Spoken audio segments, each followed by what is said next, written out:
East Chicago. My name is Jose Rivera. I'm the Deputy Chief of the East Chicago Police Department. Today, we're going to give a little tour of our police department, show you some of the things, equipment and training rooms, and just some of the stuff that we have here in East Chicago for our officers in the building. So I know a lot of you guys have never been in here. It's a secure facility, so we've been here for about 20 years now, this building, and we just want the public to see what's inside here and what we have. So we're inside our indoor gun range. So this is where our officers come to qualify. So yearly, the state of Indiana requires our officers to qualify at least once a year with their firearms. We're very unique, so our department is one of the few departments that actually has an indoor firing range. It was just remodeled about a year ago, so you can walk this way and actually see we have about 8 lanes that are indoors. Everything is ran digital. So it's ran through a tablet. As you can see, the little screens. It's a pretty high-tech gun range. Our range officer, Officer John Richmond, can control this with a tablet. He can go behind the bulletproof glass and move the targets back and forth, sideways. He can turn the lights off. He can activate red and blue lights. It's like I said, it's pretty high tech compared to the old one that we used to have. We do use it recently quite often now because of all the new officers that we have with the rookies, so we want to make sure that they're up to par on their firearms. And I believe we should have a class coming up real soon, again, for our officers. As you can see here, Chief Rosario is going to demonstrate some of the how the range works. So you can see how the red and blue lights activate. We'll simulate a squad car if we turn the lights off.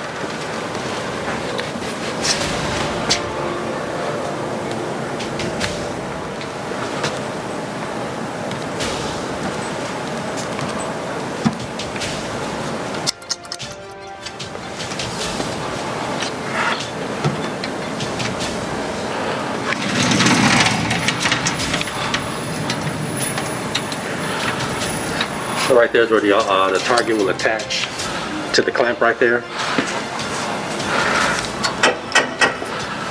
And then it can be moved anywhere from 5 yards, 10 yards, 15, all the way to the 25-yard line, which is the backstop.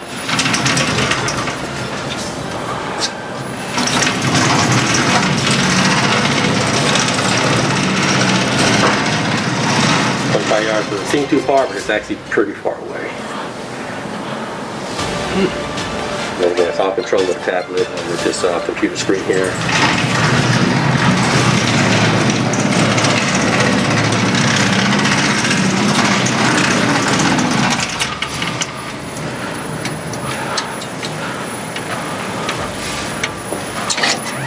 So again, there are 8 lanes here. Again, it's all indoors.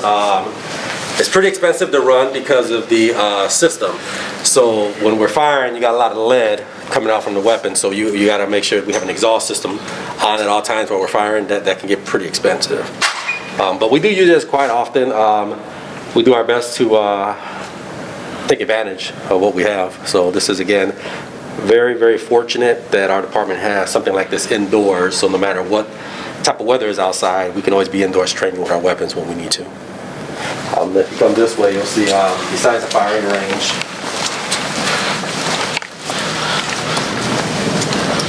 so here is where our range officer can actually control everything from. You see there's 8 lanes, you can control everything from the computer screen. Again, this is all bulletproof glass, but you can actually still monitor them and control the screen and control the range at the same time.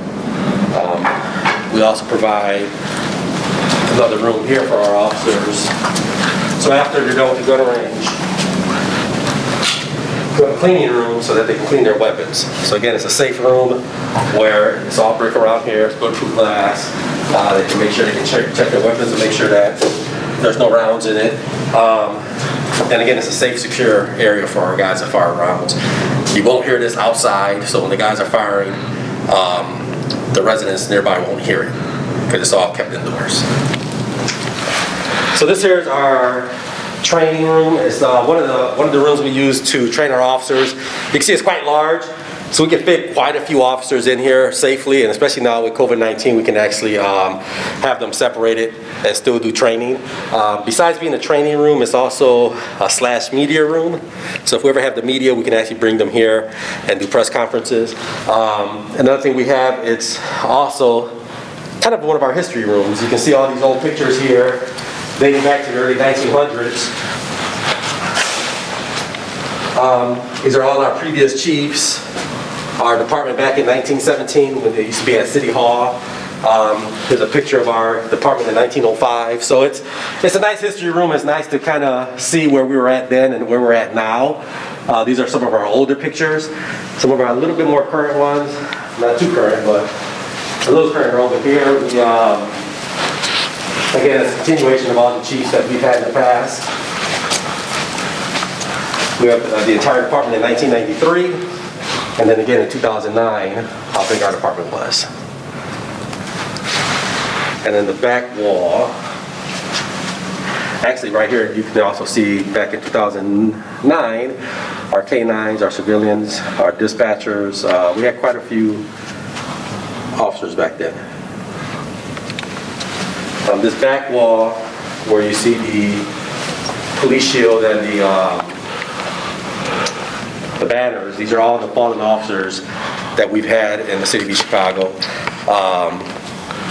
It's a total of 8, with the last one being killed in 1934, which was Officer O'Brien. So we've been very fortunate here in the city of Chicago that the last officer killed in the line of duty was in 1934.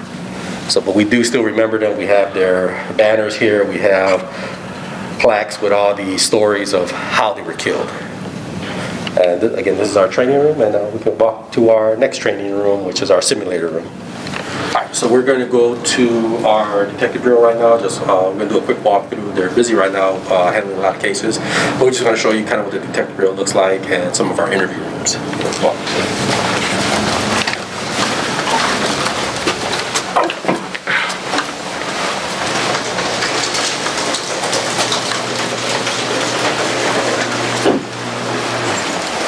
Some of our typical interrogation rooms.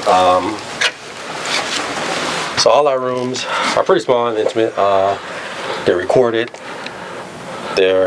Once we close the door, very difficult to hear outside. But everyone is recorded by sensor. So once you walk in, it immediately starts recording. So we have a total of, let's walk this way, probably 1, 2, 3, 4 of these rooms. These are all the detective cubicles.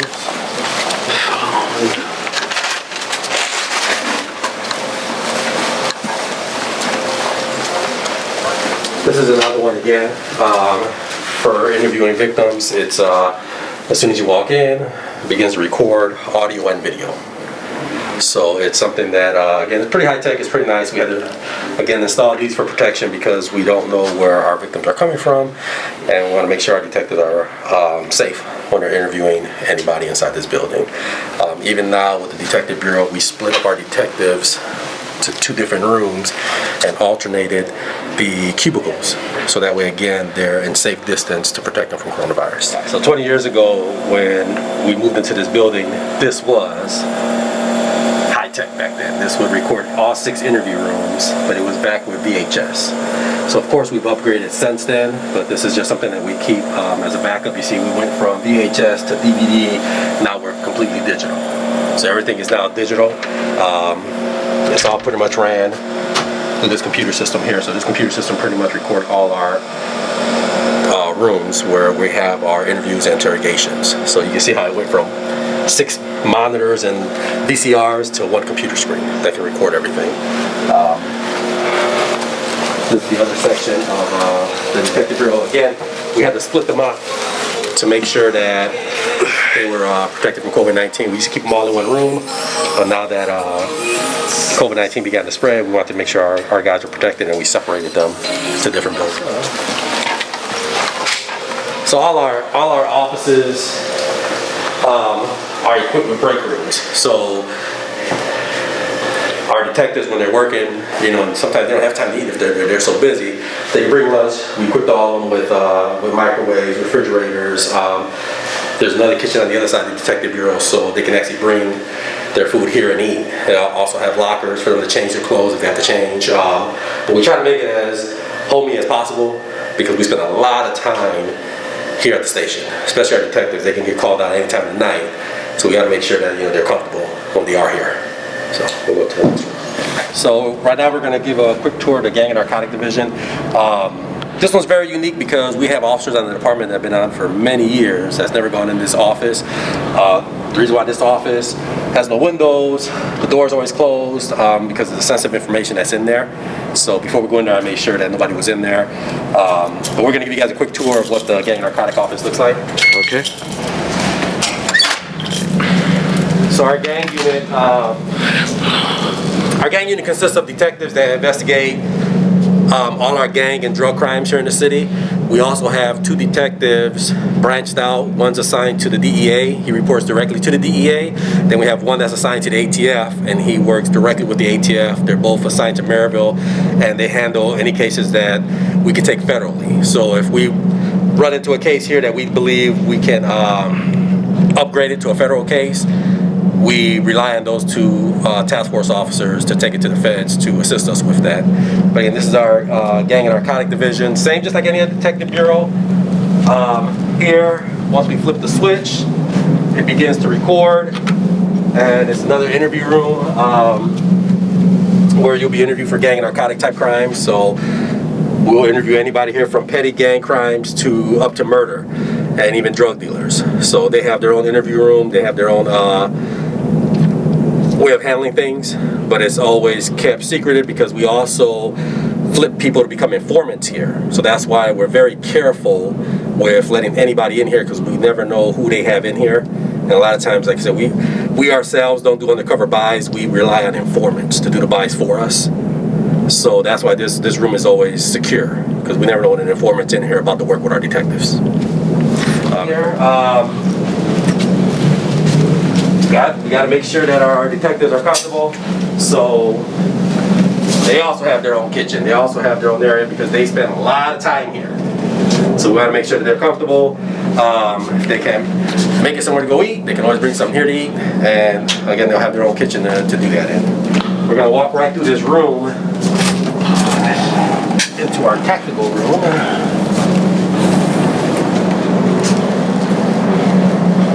So this room here is pretty cool. It used to be our SWAT/tactical room. We turned it into a simulator room. So what simulator is a training system for our officers to do a shoot or don't shoot type situations, but it's actually interacting with a screen. So when the lights can cut off, there's a projector here. They'll project different scenarios of whether it's a traffic stop, dealing with mentally unstable people, burglary calls. There's the training officer can be here and control every situation through the computer screen, and he can change it for example, we could be on a traffic stop with the simulator, and he can get the person to comply or not to comply, and then watches the officer's reaction of what he's doing without actually hurting anybody or without actually hurting the officer themselves. So it's training done virtually, basically, and we interact with the screen. And again, there's different scenarios. The trained officer controls the scenario. He also records the officer and what's going on, and then go back and show the officer what they did wrong, what they did right, what they could have done. And all of this could be done here in a controlled environment. So we're, again, one of the few departments besides the academy that actually owns our own simulator room. But again, we can do anything from firearms to taser, mace, or baton here in a simulator without actually hitting someone, shooting someone, or tasing someone, and still get the training, again, through a simulated system. Roll call room. So when we do have roll call for our patrol officers, we don't do it as frequently as we did in the past. In the past, officers will work 8.5 hours a day, which is the first half hour spent in roll call. We've changed that to where the officers are just on the street now for 8 hours. But there are occasions where we will have roll call, where the officers will have to sit in here, the lieutenants or sergeants will be up front, and give information out to the officers, whether what happened recently, any information that's being disseminated from the administration, or any type of training information that they need to know. And that's pretty much what we give them their information. But that's what this room is for. Again, for our officers. Our patrol division also has their own kitchen. We want to make sure our officers are comfortable, so they also have their own kitchen that they can utilize while they're working. They can come here, put their food in the fridge, use the microwave, take a break inside here. Especially when if you don't live here in the city, it gives you somewhere to go, comfortable, and eat or take a break. So this is our patrol division hallway. This is where our supervisors from patrol have their offices. Again, put out information for our officers on these boards. Every officer has a mailbox here. So besides email that we send officers information through, we also give information through a mailbox system. So this is strictly just departmental email or mail. You're not going to get mail here from the home, no bills or anything like that. This is strictly departmental mail that we need to pass out to our officers, and it's secured. Everybody has a key to their specific mailbox. We put it in there, and they can never get their mail out. Again, a couple more supervisor offices here. Our patrolmen, once they're given their assignment, they come out here.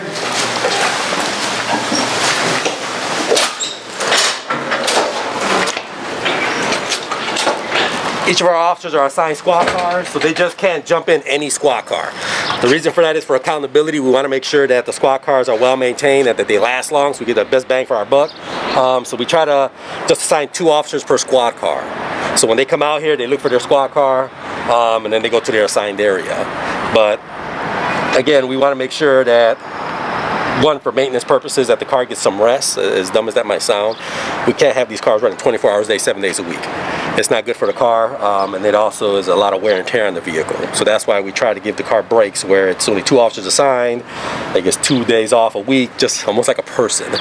The vehicle, in order to keep it well maintained and keep them so that they look as nice as they do, is by maintaining them by only having 2 officers per squad car. But once they're here, they get in their squad, they do a quick check on their squad cars, make sure everything's up and running, and then they head out to their area from here.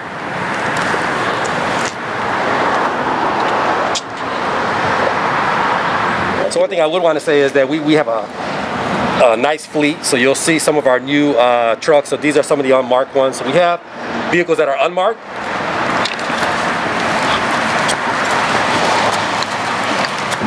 As well as the gray one there. You'll have some of our newer ones now for supervisors where they're silhouetted, but they actually spell out police now. We're basically fading away from the old ECPD logo. So that was the old logo that we had, was ECPD. So we're actually kind of doing away from that and actually putting the full police on the sides of the car for more, basically so that people can actually see us a lot better. We'll see if we can find one of the squads that, I believe we have a handful of them now that are actually, you'll see in color. We're bringing back the more color graphics on our squad cars. So you'll see them out in the streets now. I don't know if there's any out here in the parking lot, but we're replacing some of the squads with a more colorful graphic so that there's no mistaking that it's an actual police car instead of another city vehicle. I don't believe any of them are out here. They must be all on the street. So I think all of them are out in the street right now, but we have about a handful of them that are actually completely fully marked. So it's actually a good thing so that we can see better. Again, nothing wrong with the ECPD. We just want the chief wants to update them a little bit better, make them more current. So that's why we went with the full East Chicago Police logo. We'll try and send you guys a picture of it so that you guys can see. I know right now they're out in the streets. So again, when I say our department is unique, it really is unique as far as what we provide for our officers. Here we have an indoor full court basketball court for our officers. I can't think of any other department that has it. So it's very rare to have. But the officers again can come here 24 hours a day, 7 days a week, before, after shift, days off, and come play basketball, whether it's against another shift, against other bureaus. We also allow the officers to bring their kids here to spend time with their kids. Some of our officers are coaches, so they'll actually bring an entire team here. Now we get a lot of questions when people do find out we have this. Can the public come in here? Can the public utilize it? So the short answer is no. And the reason why is that it's a secure facility. It's in the middle of the building. So in order to get in here, you'd have to get checked by our officers. You have to make sure that you can't, somebody has to watch you, make sure you're not walking around, because there's a lot of secure areas in this facility. This is strictly for our officers. Now, again, we do allow our officers who are coaches to bring their teams here. but that officer is actually monitoring those kids and they're not allowed to leave the gym. So it's imperative that we don't open this up to the public, because it opens us up for liability if they go out here and see something they're not supposed to see, or if they hurt themselves in here, it's a liability on our part. So it's really mainly for the officers and the officers' kids is why we use it. It's a secure place for officers to work out, come in here and play basketball without having to look over their shoulders, and knowing that they can secure their weapons or anything in the locker room. Unlike if we go somewhere else where we have to keep looking over our shoulders, or we have to secure our weapons somewhere and trust that it's going to be secure in their locker room. Where here we know it's secure. So again, this is our gym. So we're very fortunate here in Chicago. We have our own weight facility, our own weight room with cardio machines, heavyweight machines. You have one TV up here. It is also recorded on camera to monitor our officers, because it's open 24 hours to our officers. So anytime the officers want to come in here to work out before shift, after shift, on their days off, it's allowed. So we want to make sure that they're kept healthy and strong to be out there in the streets. So we've had this here now since the beginning, so it's over 20 years now. And it's kept in decent shape. We are actually in the process of upgrading everything in here. So it takes a lot of wear and tear when guys are using this every day. So we're in the process of getting a grant to update a lot of, especially the cardio machines, to update them and get more. But it's in pretty fair condition, and again, it's something that's nice to have at the police department. And we'll show you one more thing we have that's pretty unique, that besides the weight room. So this is the men's locker room for the East Chicago Police Department. The officers can come here, whether they're coming from home in uniform, or some guys like to come in plain clothes and change into their uniforms once they get to the station. They're all provided with lockers so that they can keep their uniforms in or extra clothes in. Also, if they want to work out, they can keep their workout gear in here. But we have a male and female locker room specifically for our officers. We provide all the locks, and we keep it pretty clean in here. We have a great janitorial and maintenance staff that keeps our building clean 7 days a week. I mean, they do a phenomenal job, and especially with a locker room this size. So we'll also we even have a small laundry room. So we also provide a laundry facility for our officers. So if they want to wash their workout gear, they want to wash their uniforms, they have washers, dryers, provide the soap. Most guys just use this room for their workout gear, so that way they can just keep it here. They can utilize it, wash it, dry it, put it back in their locker. So it's actually a nice, convenient room to have for the officers. Inside here is our service division. What happens in our service division is they collect all our evidence. So we have everything from drugs to guns to things recovered from burglaries, robberies. Our officers collect it and it's kept in our service division. You can't walk in here. So right now we're inside our service division. This is Lieutenant George Cossey, so he runs our service division. He kind of explained what he does. Hello, I'm Lieutenant George Cossey with the Chicago Police Department. One of my duties is I process the evidence that the officers collect on the street. I put it up in certain areas. Another thing I'm responsible for is the fleet of all the police cars. The jail cell, I'm responsible for the detention area as well. Right now I can show you a little bit of what we do with the evidence. Again, nobody's ever been in here besides officers, so I'll give you a little tour. We're looking at the code.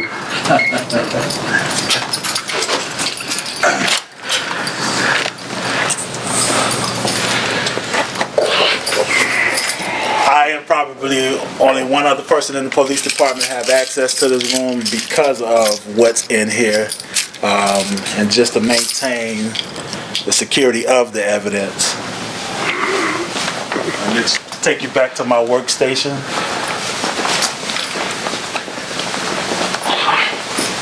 So these are the evidence lockers.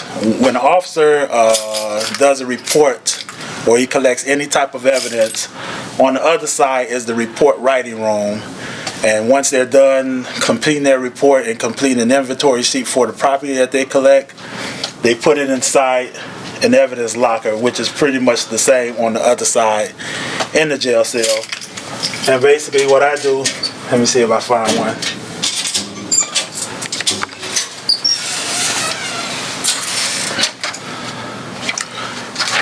know that there's evidence in locker 25. So basically what I do is I open 25.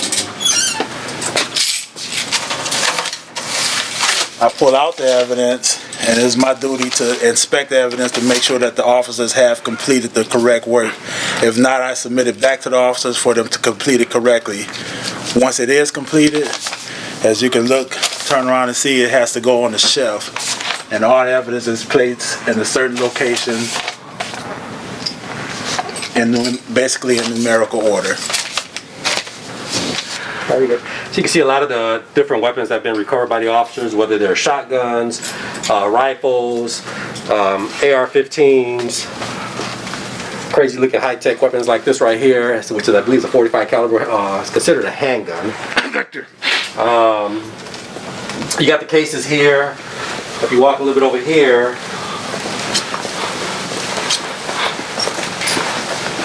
you have the boxes of all the handguns. Again, these are all handguns recovered by our officers here in the city of Chicago. And after so long, a court order is applied for destruction if we don't have to give them back. Sometimes we do, sometimes we don't, but if we don't keep them, we don't resell them. They're destroyed through a court order. Hello, I'm Lieutenant George Cossey with the Chicago Police Department. Right now, we're taking part in a court-ordered destruction of all firearms, old firearms. These firearms are not part of any case today. We're assisted by employees with Certified Firearm Solutions out of Lafayette, Indiana. What they're doing is basically breaking up the guns, and then they'll be destroying them by cutting them up. This process is going to take a couple hours. If you'd like to see the process, you can go to their website, certifiedfirearmsolutions.com. This is our dry room. This is where we bring anything from homicides or any stabbings or anything that's full of blood. We actually bring it into this room over here. As you can see, like this. We'll let it air dry before we can package it up. Everything's got to be laid out. A lot of times we'll put bleach paper on the floor, lay everything out, let it dry for a couple of days, come back, check it. After it's all dried, we'll take pictures of it, front, back, flip it over, and then everything gets packaged individually. A lot of the boxes and stuff are from past cases that we have to keep, from shootings to homicides, you know, you name it. This is our drying tank that we're trying to get up and running again. We've had that for a while. We got the filters and everything on it. We're going to make sure it starts running again. That way we can actually put the clothes in there and it'll dry a lot quicker than laying out here on the ground. Other than that, that's about all we have for the drying room. So this is our detention sally port. This is where when our officers are making arrests, they come in through one of these 3 doors and they lead the prisoner into our jail, which is right here. So up against the wall, you'll see some of our bikes for bike patrol. There are other bikes throughout the building. Some guys keep them in their office so that keep them pretty much nice and neat and clean, so they keep them in their own cubicles or in their office. We keep our UTVs here. They have to be kept indoors. These are our special vehicles for patrolling through the parks, our special events, parades. These are our utility vehicles that we use, especially like for the beach. We keep them indoors in the indoor heated garage so that they actually last longer. Actually, I'm kind of glad this squad car is in here. So this squad car here is called one of our LPR cars, which is license plate reader. And you see on top, those aren't police lights. Everywhere that car drives, that is actually recording license plate information and feeding it to the officer. It'll let them know if the license plate is expired, if the driver is suspended, if the driver is wanted, if the vehicle is stolen, if the license plate is stolen, and it's doing it in real time, real quick. Every single vehicle it passes, it records that information. If something comes back a hit, which is like something stolen or somebody's wanted, it will send a signal to the officer, letting them know that vehicle he just passed, make, model, color, everything. The vehicle is wanted, or it's the license plate is expired, or the driver is suspended. But we have quite a few of these cars out there now, I believe 4, with a 5th one getting ready to go out. And they help us out a lot, especially with crime scenes. We also have those same type of license plate readers in a fixed position throughout the city as well. So as you enter our city, is capturing information on vehicles coming and leaving our city. So this is our jail section. Again, once the officers come in through here, the prisoner is led inside our jail. They are processed by one of our jail officers. Walk this way. One of our quick holding cells that's real nearby. This is just one of the, in case somebody's being combative or anything, we can actually secure them quickly inside one of these cells. All the cells pretty much look alike. So let's come this way. By state law, juveniles cannot be kept in a locked room unless they're charged as an adult. So we had to remove the locks, and this will be one of our juvenile rooms. We don't keep juveniles here for too long. We typically ship them to the Lake County Juvenile Center, but while we process them, we keep them in here in our room. It is recorded. Again, 24 hours a day, 7 days a week, and an officer has to stay with the child until we get them out of here. Then here is our digital fingerprint room and our breathalyzer room. So if we bring somebody in here for a DUI, driving under the influence, or OWI, they also call it operating while intoxicated. This is our intoxicator machine that actually can determine what level of intoxication the party is in. And then here is our fingerprint. So yeah, back in the day we used to do the old school ink on paper. So those days are over. We use that if the system is down, but now everything's done digitally. So once we get their fingerprints, it's put in the system. If they've been arrested or fingerprinted somewhere else, it immediately responds to us, let us know who that person is. So it's actually kind of cool to get immediate information on somebody when we fingerprint them here. Let's see. Walk this way. One of our officers doing paperwork. Very good. So this is where our officers, when they make an arrest, is where they do their paperwork at. So we use computer screens here to do our affidavits and arrest reports. Here's our evidence lockers. We showed you the other side of it at the service division. So here, if an officer has evidence, whether it's drugs or a gun, they put the evidence in here, they lock it with the key. The key is then put inside this box, and it's secure on the other side when Lieutenant Kasi has access. So it's actually for chain of custody. We want to make sure that the officer had the evidence, it was properly secured, and now Lieutenant Kasi is the one that has access to that evidence. And then he processes it and does what he does with the evidence. And it's stayed back there secured until it's needed for court, or if a detective needs to see it, or if the crime scene guy has taken it to the lab. We know exactly where it's at, who brought it here, and we can prove that it was secured. And again, everything's on the camera.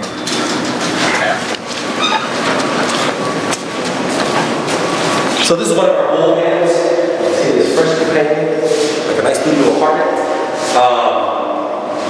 When we have, say, a drug raid or multiple arrests, and we need to process them, we don't want everybody just hanging out right here in the jail. So we can secure them here in the bullpen. We can couple them to these bars and have them have a seat here until we can get them out one at a time. But this also assists us if our jail is full. We can actually hold more people in here until we can get them transported to Lake County Jail. The officer, again, can monitor them from where he's sitting or again by camera. So everything is recorded. And we can actually see where he's at. That's the central station for our jail. They can actually see everything on their computer screens. They can see every jail cell in the bullpen.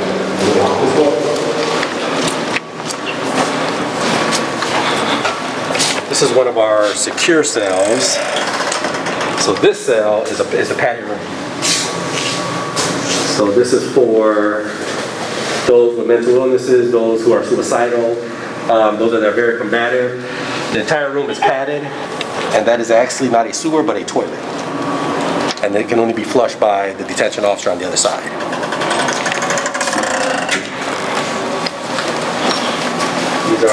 We'll go down here and see our typical cells. Again, all the cells pretty much look alike. It is a brick bed, a steel toilet that also functions as a water fountain. So this is our typical cell. There's no pillows, no covers, no blankets, no mattresses. This is what you have. It's recorded at all times, you're monitored at all times. The toilet part is kind of blacked out for privacy issues, but we still can see everything else. So, yeah, it's not the most luxurious cell, but it's a one-person cell so that we have no issues with fighting or anything. There are no bars. You'll see that all our doors are steel doors, so when they close, it's just a steel door. The prisoners can't see each other, and they, more importantly, can't fight with each other. But these are all our cells here. We have a total of 9. If for some reason they try to flood their cells, we have sewer grates here so that the water doesn't get past here. We also have,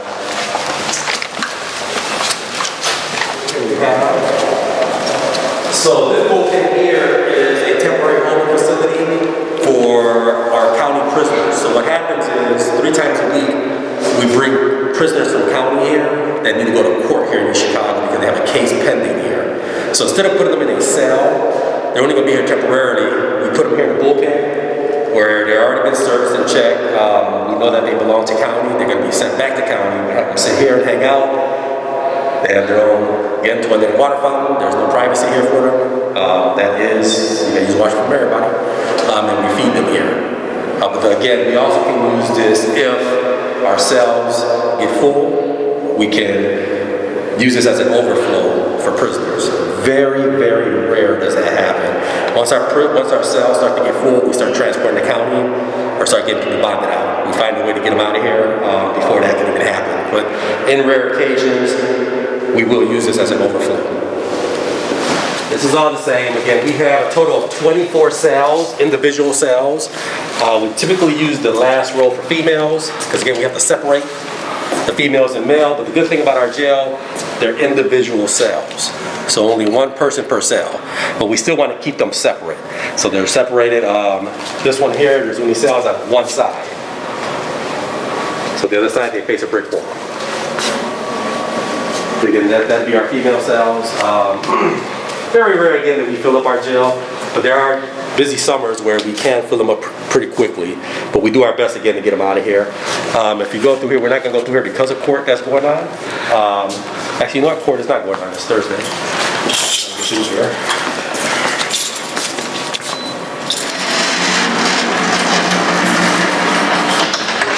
Pan out that way. In order to be secure and to secure our prisoners and make sure that the court is safe, when our prisoners have to go to court, we don't have to walk the long way. We come right through our jail. The door will secure. Nothing will open until all doors are secure. Once that's secure, we have a holding cell here for them before they go to court, which is a mini bullpen. I don't have the key to it right now, but it's a mini bullpen for them. Once they are ready for court,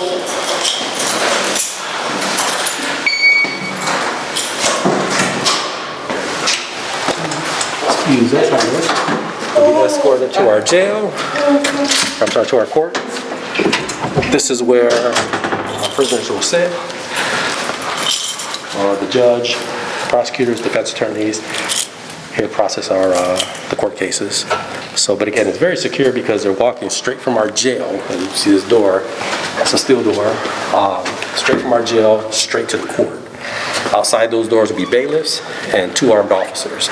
So again, it's to protect the people coming to court, to protect the court staff, and to make sure and prevent any escapes from our jail. Also, when they come over here, they are also cuffed. So to make sure that they are secure and that we can protect our court staff. The jail has their own kitchen there. So again, everybody has their own kitchen in this building. We want to make sure our officers aren't going hungry.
So our jail is very secure.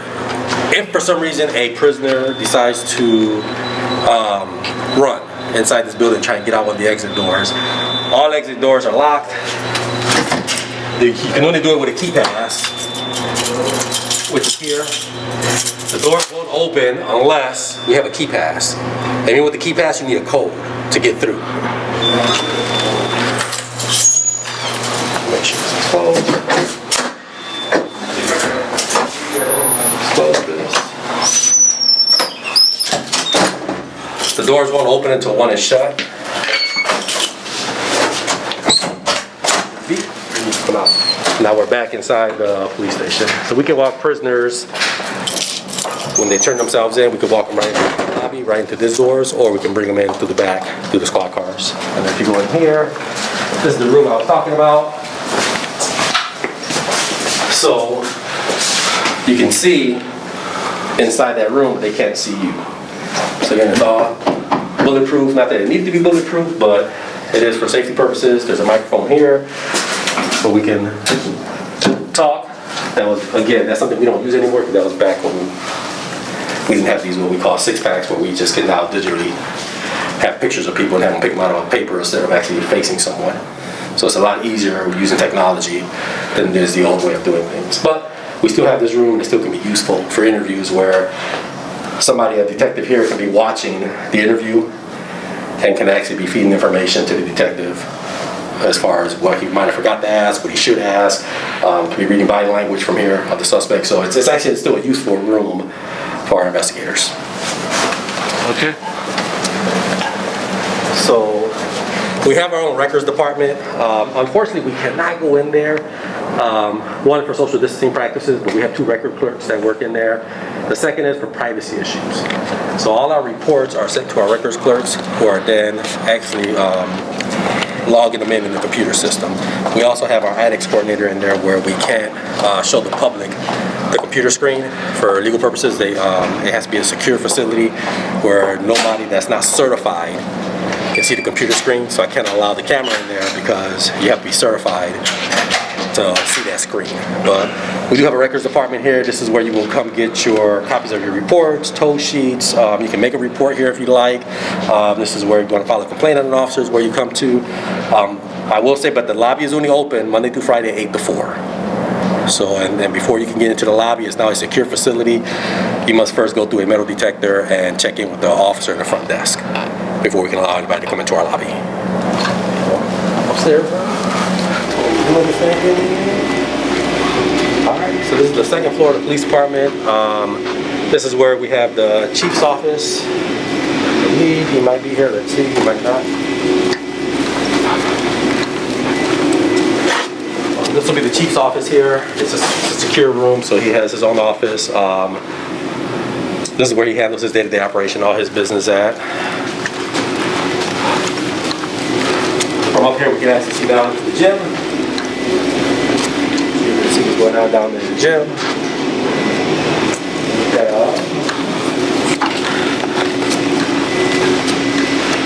This is our administrative conference room.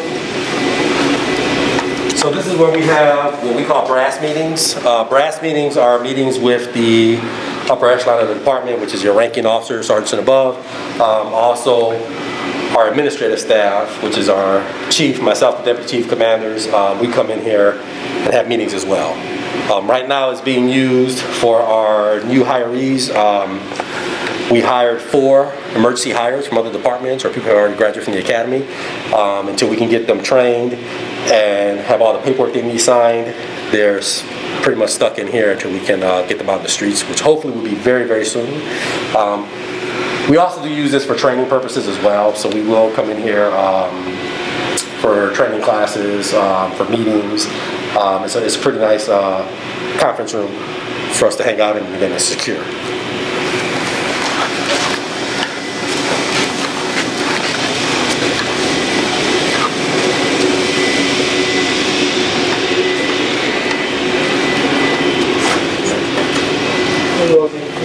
TV, they're just recording our building.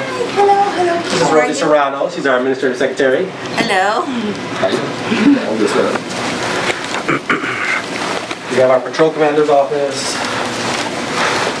our intelligence officer's office is over here. My office over here. So all the administrators have an office on the second floor. What's really nice about our office is we still have our radios here. We can monitor what's going on the radio. We have our camera systems that we can still monitor.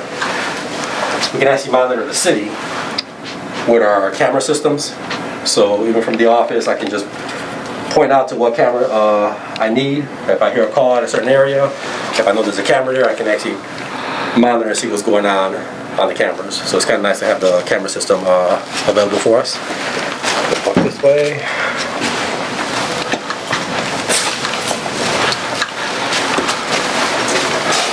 Self-explanatory.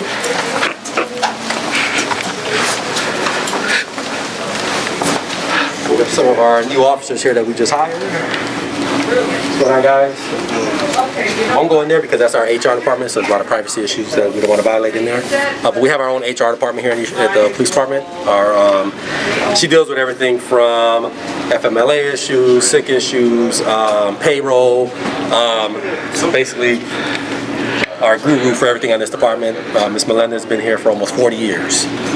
So she is like what we call Chief Pat. She is the unofficial chief of police here at this department. We'll walk this way. We can actually cut it off on this point.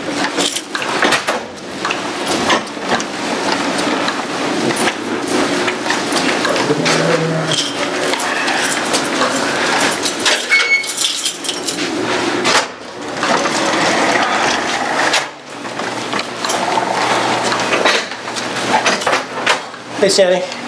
Hello. All right, start here. All right, so this used to be our 911 center for the city of Chicago. So prior to the consolidation, every city and town had their own dispatch center. We had our own dispatch center here for many, many years. So we still actually do have the center itself. It's not abandoned for quite a few years now that they're at Crown Point. So Chief Hector Rosario decided, what can we do with this room so it doesn't go to waste? So he made a great decision, and it's going to be one of our intel rooms where we're now going to, as you see over here, all these 70-inch screen TVs. We're going to surround the room with 70-inch screen TVs, all these new computer monitors, and we're going to be able to monitor our shot spotter, all the cameras here in the city of Chicago, and our license plate readers all here. The other thing we can use, it can be used for emergency management where, say we have a huge snowstorm and the city is blanketed in snow. Mr. Keith Salvey could come in here and actually monitor his plow trucks through the cameras and see where they need to go and what part of the city needs special attention, or what needs to be cleaned up. We can also use it if it actually is a state of emergency and something going on, even if it was something as far as large protests or riots. We could come in here and be the central hub and actually watch different districts of the city from in here and actually deploy our officers or manpower where needed. It can also be used for the fire department as well for any type of emergencies. So it's something that we hope to get up and running very soon. It's a lot of IT work that needs to be done in here. So that's why it's taking a little bit to get done, but it was a great idea by the chief to utilize this room instead of leaving it abandoned. Again, because communication is now held by Crown Point. We knew that we had the room here and the equipment here. It just needed to be updated to see his vision, and I think once it's done, we'll do another tour of that to show you how it works. But I think it's going to be a very useful room and a very useful tool, not just for the police department, but for the entire city in case of any type of emergency. So I think it would probably be one of the few, if any, department that will have this type of room for emergencies. So for the most part, that is the East Chicago Police Department that we just showed you. I do want to thank the mayor for seeing our vision here and what it is that we need and want, and allowing us to get the things and giving us this equipment and training and the authority to do things here at the police department. Again, sorry, Chief Rosario, he's tied up right now. I don't know if you've seen, he was actually at the firing range. He's pretty hands-on, so he's actually fixing a couple of the technical things that went wrong there, so he's actually fixing the stuff down there himself. But this is our police department. We do tours once in a while, but due to COVID-19, we had to slow down and stop that. So we do tours for students. We are going to have our Citizens Academy again up and running once this COVID-19 is under control. And when we do our Citizens Academy, not only do the citizens get a chance to see what we do, well, they'll see what every division does. They'll get to do a ride-along, process a crime scene, they get to tour the building, they get to use our simulator, and it gives them a better understanding of what we do and why we do it.